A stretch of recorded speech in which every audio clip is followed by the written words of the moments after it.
भगवान बिरसा मुंडा ह्याच्या निमित्तात ट्रायबल समाजातल्या वेगवेगळ्या लोकांक त्यांचे अधिकार मिळवून दिवपा खातीर आमच्या सरकारात सातत्यात केंद्र असतले किंवा राज्य असतले हांच्यांनी सातत्यात प्रयत्न केला। आमी पळयता की फॉरेस्ट रायट एक्टाच्या अंतर्गत तांकां ट्रायबल जमीन तुम्ही आयजूय जर पळयशात की बऱ्याच जाणांक अजून खबर ना, कारण आमच्या दिवचल तालुक्यात फॉरेस्ट रायट एक्ट ना म्हणून हांव तुमकां मुद्दामून कळपाक जाय म्हणून सांगता।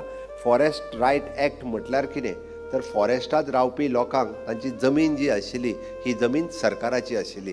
त्या जमनीचेर तांकां म्हणजे घर जरी बांदतलो आसत जाल्यार सरकाराची एनओसी घेवपाक जाय आसली। ज्या जमनीचेर शेत जरी आशिल्लें आनी जेन्ना फॉरेस्टर्स थंयसर येता तेन्ना फॉरेस्टर्स आनी तांच्या मदीं क्लॅशीस हे सातत्यात जाताले। तांच्यो जमनीचो हक्क जर पयले फावटी तेजी सुरवात जाली आसत जाल्यार पयले फावटी सुरवात फॉरेस्ट रायट एक्ट मेळपा खातीर जाली, ती म्हज्या टेन्युअरेन जाली, ह्या म्हज्या गर्वान सांगता। आणि म्हणून तर म्हणजे 10,000 पेक्षा चड लोकांनी फॉरेस्ट रायट एक्टा खातीर क्लेम केल्ले।